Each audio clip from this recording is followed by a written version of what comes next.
اللهم صل على محمد وآل محمد. اللهم صل على محمد بسم الله الرحمن الرحيم.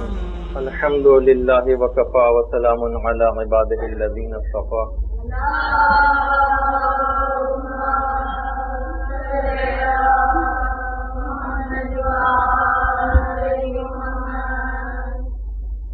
اس سے پہلے کہ ہم آئندہ کا کوئی لاہ عمل آپ کے سامنے پیش کریں، ضروری محسوس ہوتا ہے کہ ایک ایسے موضوع پر تھوڑی سی گفتگو کر لی جائے کہ جب بھی کبھی انسان کسی دینی کام میں اپنے قدم کو آگے بڑھاتا ہے تو شروع میں تو ایک للہیت اس کے اندر نظر آتی ہے، لیکن جیسے جیسے وقت گزرتا جاتا ہے کچھ غیر الہی اہداف اس کے ساتھ ساتھ چلنا شروع ہو جاتے ہیں، اور انسان کی کیفیت وہ جو شروع میں جوش و جذبات کی تھی وہ وقت گزرنے کے ساتھ ساتھ کم ہوتی چلی جاتی ہے.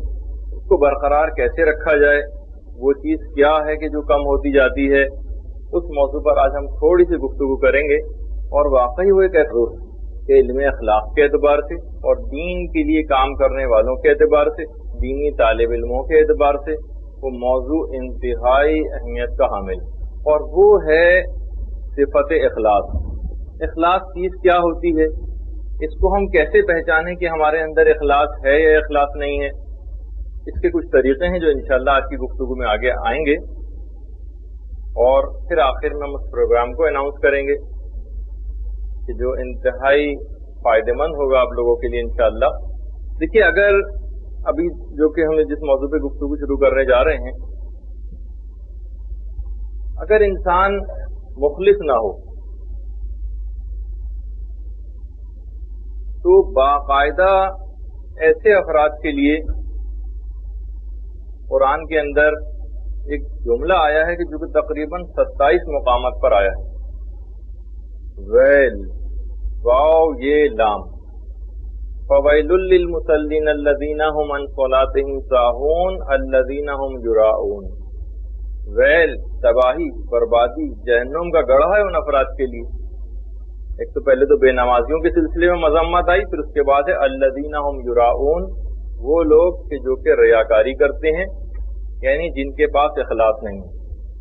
اخلاص کا اگر ضد کی دیکھی جائے تو وہ ہے ریاکاری، غیر الہی اہداف، خدائی مقصد کے ساتھ کچھ اور مقاصد بھی انسان کے شامل حال ہوتے چلے جائیں. تقریباً 27 مقامات پہ یہ لفظ استعمال ہوا ہے، اور ہر جگہ انتہائی خطرناک معنوں میں استعمال ہوا. دیکھیے، اگر انسان کے اعمال اس اخلاص سے خالی ہو جائیں یا اخلاص میں کمی آتی رہے تو پھر اس انسان کی قیمت کیا رہ جاتی ہے. مولائے کائنات امیر المومنین علی ابن ابی طالب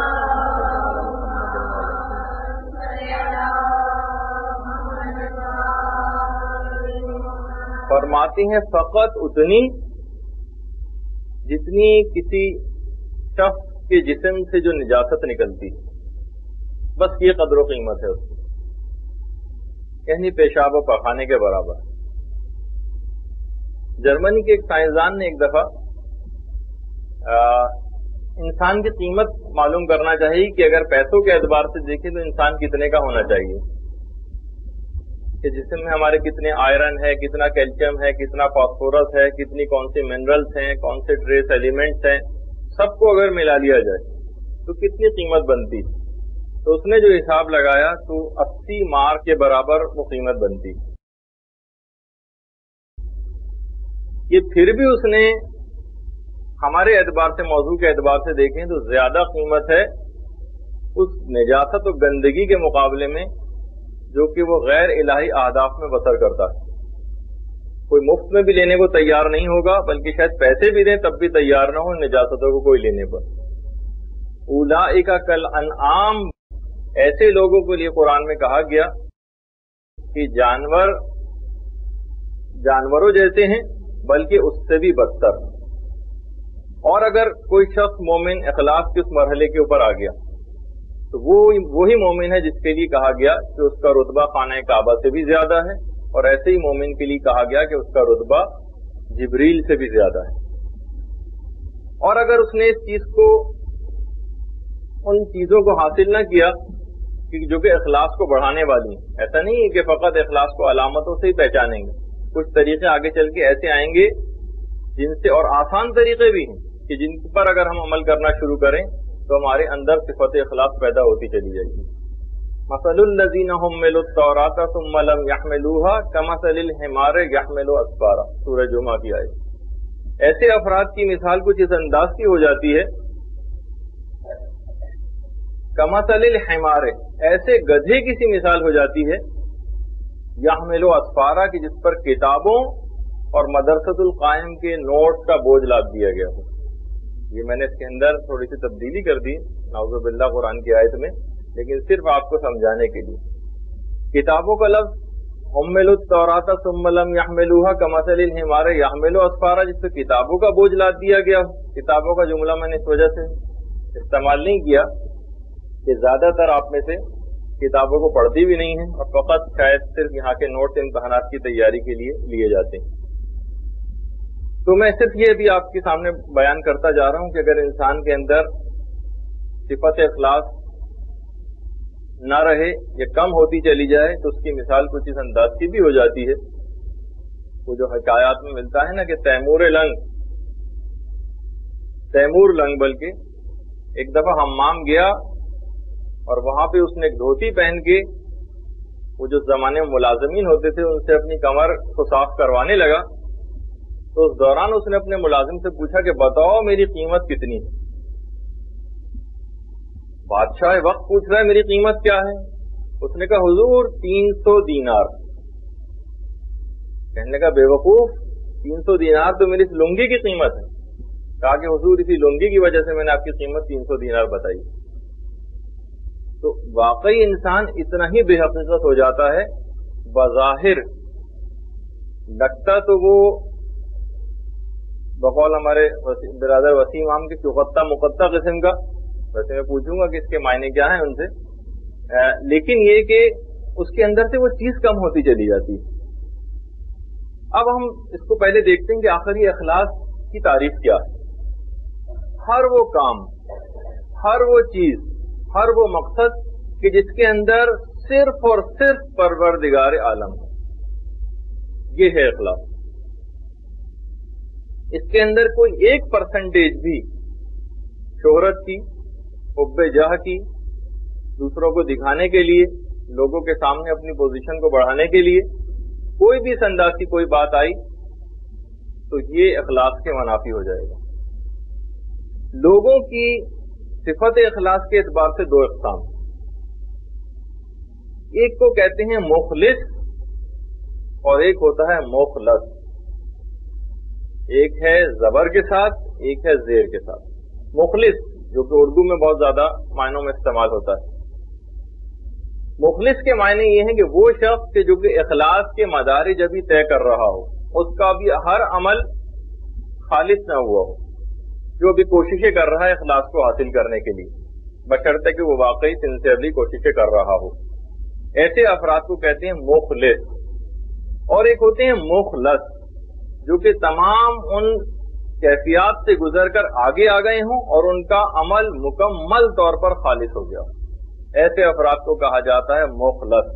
جب بھی قرآن میں وہ شیطان کا جو قول نقل کیا گیا ہے نا، جو آپ اکثر پڑھتی ہیں، لِأَغْوِيَنَّهُمْ أَجْمَعِينَ إِلَّا عِبَادُكَ مِنْهُمُ الْمُخْلَصِينَ، یہاں پہ بھی کہا کہ پروردگار میں تیرے تمام بندوں کو گمراہ کروں گا سوائے تیرے مخلص بندوں کے۔ مخلصین کو تو پھر بھی شیطان گمراہ کر سکتا ہے جو اس راہ پر قدم آگے بڑھاتے چلے جا رہے ہوں، اس میں امکان ہے، لیکن الا عبادک منہم المخلصین، جو اس مرحلے سے آگے گزر گئے ہیں اور اپنے تمام اعمال انہوں نے خالص کر لیے ہیں، میں ان کو نہیں بہکا سکوں گا۔ وہ جو میں نے بہت دفعہ پہلے آپ کے سامنے مہدی بحر العلوم کی مثال دی تھی، مہدی بحر العلوم ایک دفعہ دوران درس دیتے دیتے مسکرائے۔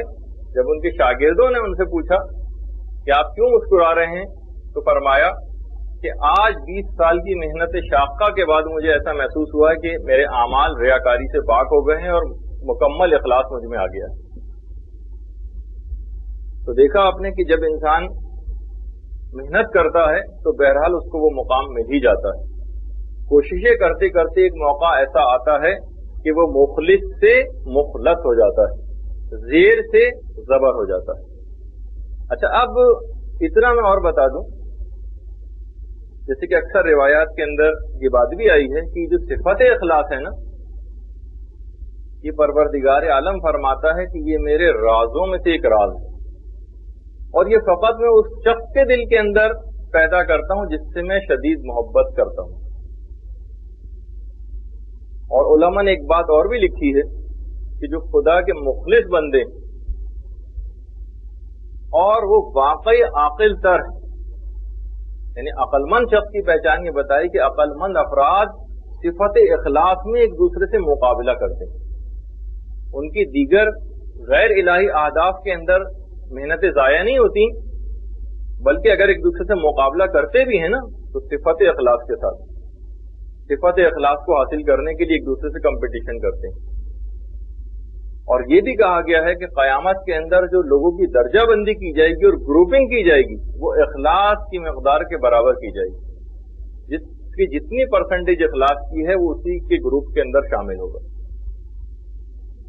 اچھا, اب آ جائیے اگر ہم اس لحاظ سے اس کو دیکھیں علامات کے اعتبار سے بھی, تو اس کی کئی علامتیں کہ ہم کیسے پہچانیں گے کہ ہمارے اندر یہ صفت پائی جاتی ہے. اس کی کافی ساری علامتیں ہیں اور زیادہ امکان اسی بات کا ہے کہ جو موضوع آج ہم شروع کر رہے ہیں کہ اس کے لیے شاید 2 ورنہ 3 نشستیں چاہیے ہوں گی, اور یہ کہ واقعی اتنا ہی اہم موضوع ہے کہ ہماری ساری محنتیں کہیں برباد نہ ہو جائیں خدا نخواستہ, ہماری آپ کی سب افراد کی.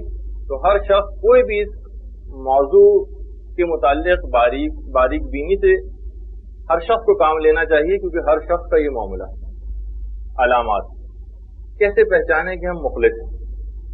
پہلی چیز جو کہ پیغمبر اسلام نے بتائی, فرماتے ہیں کہ ہر حقیقت کی ایک علامت ہوتی ہے, ہر حقیقت کی ایک علامت, اور اخلاص کی علامت یہ ہے کہ وہ شخص تعریف کو پسند نہ کرے. اچھا, اگرچہ اس کے اندر ابتدائی طور پر ایک دم سے اس صفت کو حاصل کر لینا, آیت اللہ مشکینی اربیلی فرماتے تھے جب بھی اپنی کتاب کے اندر انہوں نے کہا ہے کہ اگر اپنی تعریف سن کر آپ کا نفس پھول کے کفا ہو جائے اور ایک آپ کو بڑی خوشی محسوس ہونے لگے تو سمجھ جائیے کہ آپ کا نفس ابھی تک بیمار ہے. حقیقت یہ ہے کہ یہ بیماری کی کیفیت ہے. تو پہلی چیز تو یہ ہے, اگرچہ اس میں بہت سے مرحلے آپ کو تھوڑے سے نسبتاً مشکل لگیں گے, لیکن بہرحال کبھی نہ کبھی اس منزل کے اوپر آپ کو آنا ہے. یہ نہیں کہ یہ ہمارے مقام اور مرتبے سے بہت بلند چیز ہے. پیغمبر اسلام نے کوئی یہ بہت ہی اعلیٰ پائے کے لوگوں کے لیے نہیں بلکہ بالکل عام لوگوں کو یہ سب باتیں اور کیفیات بتائیں. تو ہر شخص کو اس کو حاصل کرنے کے لیے تگ و دو کرنی چاہیے اور اپنی تعریف کو سننا پسند نہ کرے. یہ پہلی علامت. علامت نمبر 2 وہ یہ ہے کہ مخلص افراد سے ہر شخص کو فقط اور فقط خیر اور بھلائی نصیب ہوتی ہے. یہ ہو ہی نہیں سکتا کہ کسی مخلص انسان کسی کا دل دکھا رہا ہو, کسی کی غیبتیں کر رہا ہو, کسی کی ٹانگ کھینچنے کے چکر میں ہو, کسی سے دل میں کینہ رکھے ہوئے ہو معمولی باتوں پر. یہ صفت اخلاص کے منافی اقدامات ہیں سارے. مخلص کی علامت یہ بتائی گئی کہ ایسے افراد سے ہمیشہ لوگوں کو خیر اور بھلائی نصیب ہوتی ہے, بس کوئی برائی ان کی طرف سے نہیں پہنچتی. تیسری علامت, ہم مرحلے وار آگے گزرتے جا رہے ہیں, خدا کے حکم کے سامنے ہر وقت اس کے کندھے جھکے رہتے ہیں. ہر وقت خدا کا حکم یہ ہے بس وہ فوراً سر تسلیم خم کر دیتا ہے, چاہے وہ اس کے مزاج کے خلافی کیوں نہ ہو. بہرحال اس پہ ہم زیادہ گفتگو نہیں کریں گے اور اگلے مرحلوں کے اوپر جائیں گے. چوتھی علامت, ثمرۃ العلم اخلاص العمل. علم کا ثمر یہ ہے کہ اخلاص عمل اس کے بعد حاصل ہو ہی جاتا ہے, بشرطے کہ وہ علم آداب و شرائط کے ساتھ حاصل کیا گیا. اگر آداب سے کوئی شخص آ رہی ہے کہ واقعی جس طریقے سے علم حاصل کرنا چاہیے تو صرف تضییع اوقات اس کا ہوگا اور اس کے اندر وہ نورانیت پیدا ہی نہیں ہو سکے گی کہ جو کہ علم کو حاصل کرنے کے بعد آ جانی چاہیے. آداب علم کئی دفعہ آپ کے سامنے بیان ہو چکے ہیں کہ علم کو آداب کے ساتھ جو شخص بھی حاصل کرے گا اس کے اندر اخلاص پیدا ہو ہی جائے گا. پانچویں چیز الاخلاص ثمرۃ العبادہ. اخلاص عبادات کا ثمر ہے. ویسے تو عبادت کے اندر اس کا مفہوم ذرا وسیع ہے لیکن ابھی ہم صرف کنسنٹریٹ کر رہے ہیں فزیکل عبادات پہ. ہم یہ دیکھتے ہیں کہ انسان جب تک, ہم مشاہدہ بھی آپ سب لوگوں کا, جب تک نسبتاً کم علم رہتا ہے اس کی عبادات زیادہ نظر آتی ہیں. مسجدوں میں بھی زیادہ وہ نظر آتا ہے, دیگر لمبی لمبی عبادتیں بھی وہ کرتا ہوا نظر آ رہا ہوتا ہے.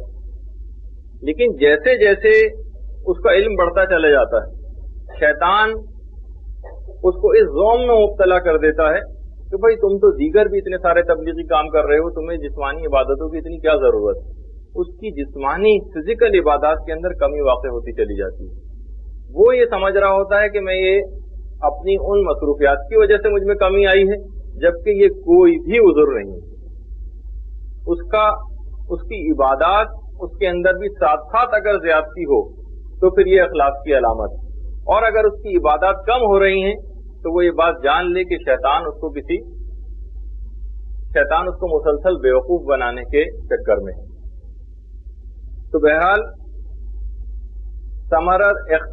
الاخلاص ثمرۃ العبادہ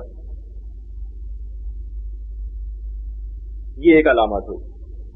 چھٹی علامت یہ ہے کہ خواہشات نفسانی سے مخلص شخص ہمیشہ اجتناب کرتا ہے. جب بھی مولا فرماتے تھے کہ وہ شخص کیسے اخلاص کو حاصل کر سکتا ہے جس کے دل میں خواہشات نفسانی غلبہ حاصل کیے ہوئے ہیں. تو اگر خواہشات نفسانی گناہ کر جہاں موقع آیا بس انسان وہیں گناہ کے اندر گرفتار ہو گیا اور اس کے دل میں ہمیشہ خواہشات نفسانی تازہ ہی رہیں, غلبہ حاصل کیے رہیں, تو ایسے شخص کو اخلاص حاصل ہونا بہت مشکل ہے.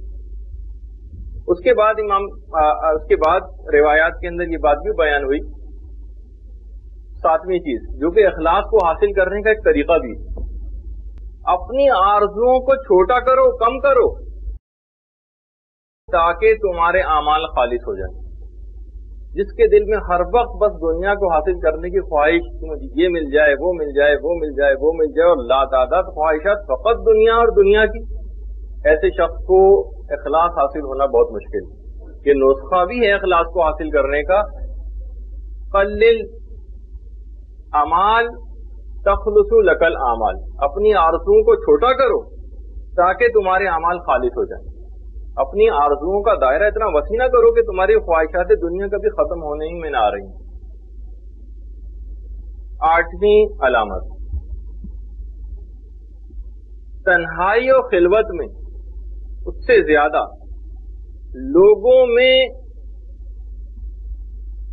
لوگوں کے درمیان عمل خالص رکھتا ہو. دیکھیے تنہائی کے اندر اکثر جبکہ کوئی نہ دیکھ رہا ہو کچھ نہ کچھ اخلاص انسان کے اندر آ ہی جاتا ہے. اصل اہمیت اس بات کی کہ علماء نے جملہ لکھا ہے کہ لوگوں کے مجمع کے درمیان اپنے اعمال کو خالص رکھیں. آپ کو کسی جگہ مجلس پڑھنے جانا ہو اور بڑے لوگ آگے پیچھے آپ کے ہو رہے ہیں, اس وقت لوگوں کے سامنے جبکہ آپ لوگوں کی توجہ کا مرکز بنی ہوئی ہوں, ہر کوئی مثلا آپ کو دیکھ رہا ہو, ایسے موقع پر ریاکاری نہ آئے, ایسے موقع پر آپ کے اعمال خالص رہیں, یہ ہے اصل موقع. تو یہ اس کی علامتوں میں سے ایک علامت ہے کہ وہ لوگ تنہائی اور خلوت سے زیادہ لوگوں میں اس کے اعمال خالص رہیں.